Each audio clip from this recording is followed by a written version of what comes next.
Jeremias, Kabanata 2.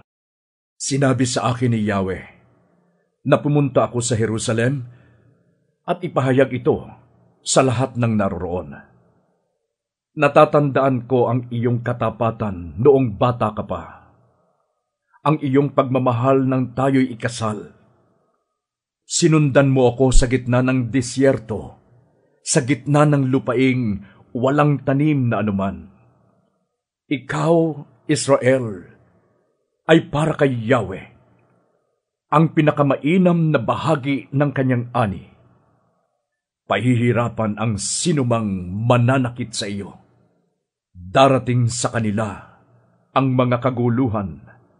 Akong si Yahweh ang nagsasabi nito.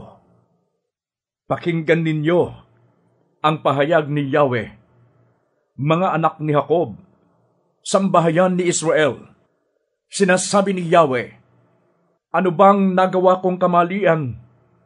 At ako'y tinalikdan ng inyong mga magulang. Sumamba sila sa mga walang kabuluhang Diyos-Diyosan, kaya sila'y naging walang kabuluhan din. Hindi nila ako naalala, kahit ako ang nagpalaya sa kanila mula sa Ehipto.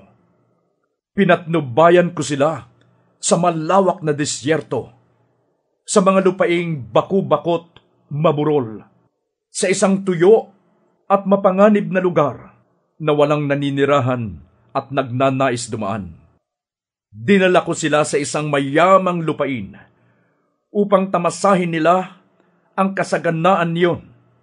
Ngunit dinungisan nila ang ibinigay kong lupain dahil sa karumal-dumal nilang mga gawain.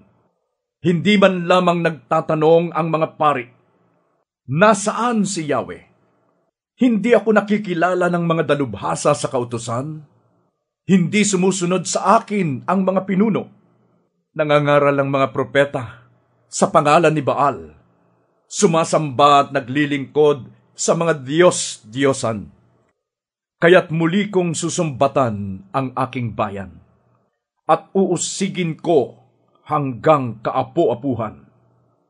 Tumawid kang pakanluran hanggang Cyprus at magpadala ka patungong Pasilangan hanggang Kedar. Makikita mo kung may nangyaring tulad nito kailanman. Mayroon bang bansa na nagpalit ng kanyang mga Diyos, kahit na ang mga ito ay hindi naman talagang Diyos? Ngunit ipinagpalit ako ng bayang aking pinarangalan, at sila'y sumamba sa mga Diyos-Diyosang wala namang kabutihang magagawa para sa kanila.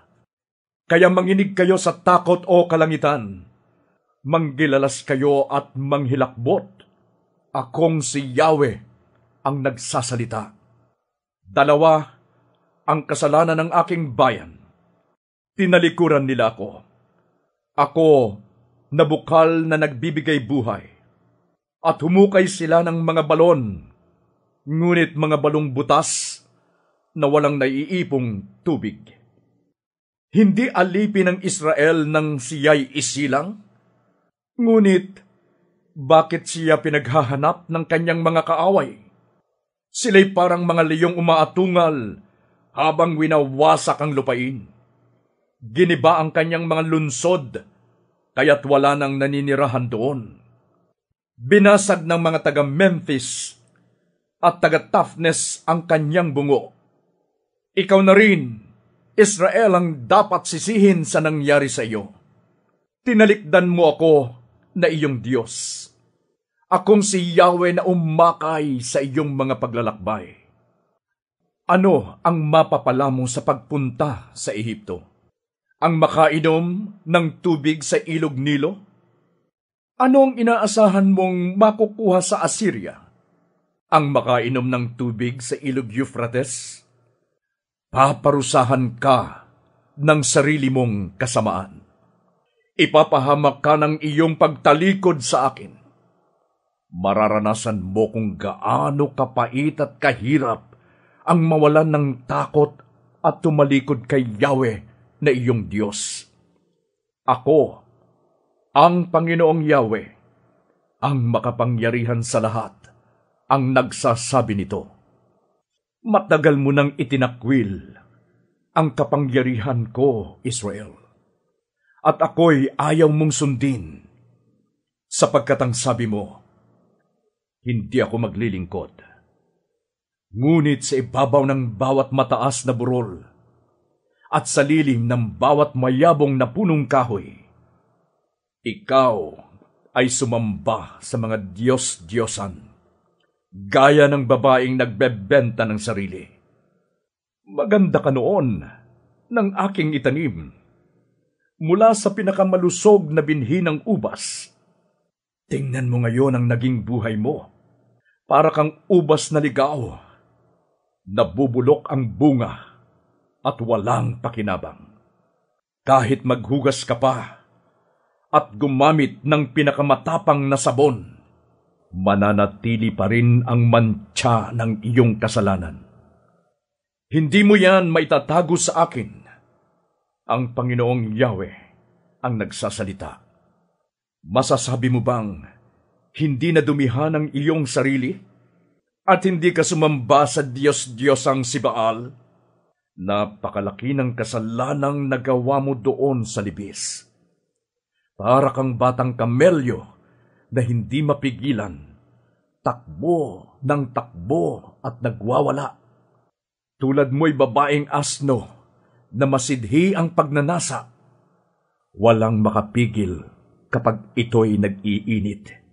Hindi na dapat mag-alala ang lalaking asno. Ika'y nakahanda sa lahat ng oras. Israel, huwag mong bayaan na ika'y magyapak o matuyo ang lalamunan at mamalat. Ngunit ang tugon mo, ano pa ang kabuluhan? Mahal ko ang ibang mga Diyos, at sila ang aking sasambahin at paglilingkuran. Tulad ng magnanakaw na napapahiya kapag nahuli, kayong lahat na sambahayan ni Israel ay mapapahiyang gaya niya. Ang inyong mga hari at mga pinuno, mga pari at mga propeta, mapapahiya kayong lahat na nagsasabi sa punong kahoy, ikaw ang aking ama, at sa bato, ikaw ang aking ina. Mangyayari ito sapagkat itinakwil ninyo ko, sa halip na kayo'y maglingkod sa akin. Ngunit kung kayo naman ay naghihirap, hinihiling ninyong iligtas ko kayo. Nasaan ang mga Diyos-Diyos ang inyong ginawa? Tingnan natin kung kayo'y maililigtas nila sa oras ng inyong pangangailangan. Huda, sindami ng iyong lunsod ang iyong mga Diyos. Akong si Yahweh ay nagtatanong, ano ang isusumbat ninyo sa akin? Lahat kayo'y mga suwail. Wala na kayong ginawa, kundi kalabanin ako. Pinarusahan ko kayo. Ngunit di rin kayo nagbago. Para kayong mababangis na leon, pinagpapatay ninyo ang inyong mga propeta. Pakinggan ninyong mabuti ang sinasabi ko. Wala ba kayong napakinabangan sa akin? Ako ba'y naging parang tigang na lupa sa inyo? Bakit sinasabi ninyong malaya na kayong gawin ang inyong maibigan at hindi na kayo babalik sa akin? Malilimutan ba ng dalaga ang kanyang mga alahas o ng babaeng ikakasal ang kanyang damit pangkasal? Subalit, ako'y kinalimutan ng sarili kong bayan ng napakahabang panahon. Alam mo kung paano aakitin ng mga lalaki. Talo mo pa ang masasamang babae sa iyong paraan. Ang kasuotan mo'y tigmak sa dugo ng dukha at walang malay. Sa dugo ng mga taong kailanman ay hindi pumasok sa iyong tahanan. Subalit, sa kabila ng lahat ng ito'y sinasabi mo, Wala akong kasalanan. Hindi nagalit sa akin si Yahweh. Ngunit akong si Yahweh ang magpaparusa sa iyo sapagkat sinasabi mong hindi ka nagkasala. Bakit kay dali mong magpalit ng kaibigan? Bibiguin ka ng Ehipto tulad ng ginawa sa iyo ng Assyria. Mabibigo ka rin sa Ehipto. Iiwan mo siyang taglay ang kahihiyan, sapagkat itinakwil ni Yahweh ang iyong pinagkatiwalaan, at hindi kanila mabibigyan ng tagumpay.